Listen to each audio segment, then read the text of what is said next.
fellow nerds and fellow nerd fathers. This is a G-code generator. It's basically for a WAZER or a laser or a CNC. So where this could be like valuable is, say you bought a laser from somebody and there's no software, you could just go to SnapSlicer.com and you can use this to make some G-code or an SVG or a DXF to export to your laser. I also made a way to export the G-code. I'm not sure if it works because I actually don't have a laser. I made this for my dad because he has a makerspace or he's a member of a makerspace and they have a WAZER. So he was like, I want to use it to cut some glass. So let's try that together. We're going to use what he sent me as an example, and we're going to work on this and we're going to see if we can get it to WAZER. And if you have a CNC, a laser, or a WAZER, please try it out. Give me feedback. I want to make this the best free tool that it can be. And I think it's already pretty good, but I think it could even be better. So basically you can use this brightness and contrast to adjust your image to get it as close to how you want it to cut as you can. You can use this auto isolate to isolate the background, and then you can choose whether you want to cut the inside or not. And then this white mask strength basically tells it like how much of the white to try to pull out. So higher, more shades of near, white removed. And then the cut preview, this is going to show you what is going to be kept. So everything here in the white is kept. And then everything, you can see the cut lines. So you can toggle that on and off. And so I made all those changes just so that you can like really easily go from your image to your cut. And then you could either use the whole image or you can use the selection. We'll just use this selection. We'll try to use this selection. I guess we'll just use the whole image. So that's something I already got to fix. And that will be updated tonight. I think if I make too many changes, it struggles. So we have our cuts right here. And one issue that I already see is like these inner cuts. I don't want those to happen. So I have a erase tool, and we're just going to go ahead and you can either just click on them like that to get rid of them, or you can drag and get rid of a lot of them all at once. So let's just do that. And I think that's probably good. Let's see. Oh, there's one more there. And you can make it full screen if you want. So let's just see if there's anything else. Looks pretty good to me.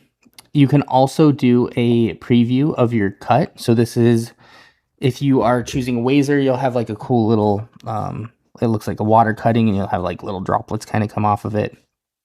And then, oh, I hope I didn't delete that. There we go. There's our circles. There's our hole. Awesome. Oh no. Okay. So I need to add like a backward forward button as well. So we will get that into the next edition. And for now, let's try to just put in like a circle where that was. So let's see about that. We're gonna unclick this. Oh no. Oh no. Oh no, it's ruined. Okay. We'll try to bring it back without the backward and forward. We'll add one more. Oh, you know what? And I should add like a copy and paste too. Okay, so that looks good.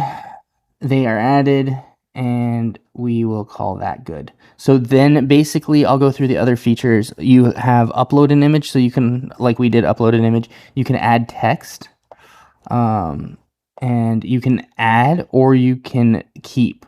So like say there was a hole right there, but you wanted the text to be kept, you can change this to keep.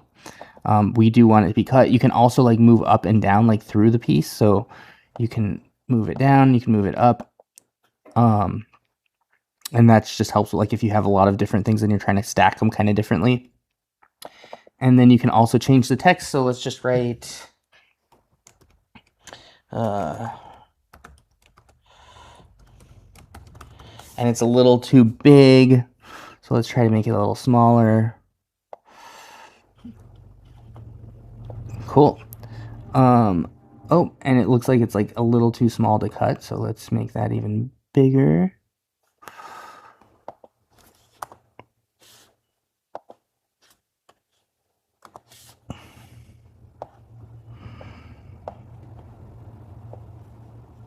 Okay.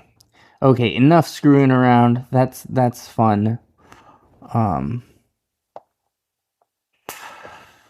But we can keep on moving.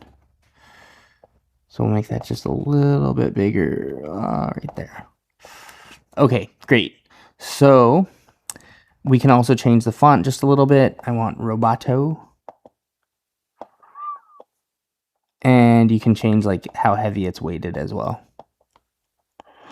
So, and as I showed, you can add shapes. But you know, one thing I didn't mention is you can actually, there's so many shapes. So I don't know, let's just try like dog or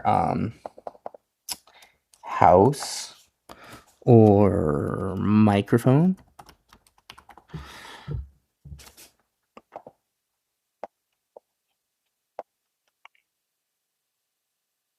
So we can just like add a microphone like over here. And as you see, it's keep. So then it like adds to it. So this is pretty robust for a free program. And then you can, oh, I actually didn't even show this part, but you can change the pickup once the image is down. And then when you select your different attributes, you have some options here as well. So let's click on like the microphone, and then you'll see, or where is it? So if we click on the text, then you'll see it's the options for the text. If we click on the image, then you'll see it's for the image. So that's nice. So you can like adjust those things. You can also tune them. So if you wanted to have like a rectangle around what you're doing, or a circle, or none, and then you can also tune here as well. So like if you look, then it's not as like detailed, and then if you move it over here, it's a little more detailed. It captures the edges. And then also you can despeckle things. So I don't know if it's going to work here, but you can do that for your images. So, oh yeah, so did you see how like it caught that little circle there? And then if you move it all the way over right there, now you're getting all the little speckles. But let's despeckle it, make sure we don't get all those little speckles.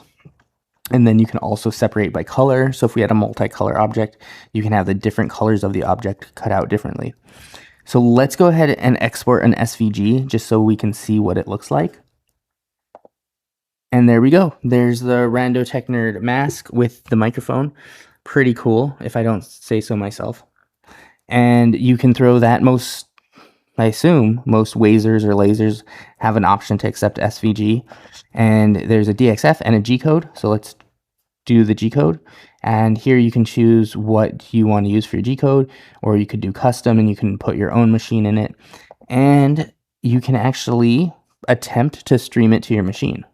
So if you have it connected to your computer and it works, I don't know, please try it out. Let me know if it works. If not, let me know if there's a better way to connect this. But that's, of course, beta and experimental. And you can also change some settings for your machine start and end G code if you need to adjust them, and then your DXF style. So like I said, I'm completely new to this. I just enjoy making software. I had a lot of kind of code for model generators kind of kicking around, because one thing I like to do is I like to make let me actually go to my RandoTechNerd.com. I like to make little model generators and things, so I had a lot of code to make this kind of like really easy to implement. So let me just show you. Like, I have a design thing that kind of, it's a game that teaches you how to design.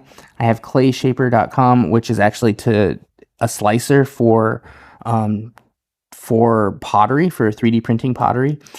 So you can choose your printer there, and then you can put in an STL or even design your own model, and you have like a lot of options to choose from. So you can choose to do a cylinder. You just choose a potter. You can choose to make like a cylinder. You can choose a bowl, vase, or even this virtual wheel option, which lets you like make your own object. And then you can actually even change what is imprinted on the side of this by bringing in a pattern or your own pattern.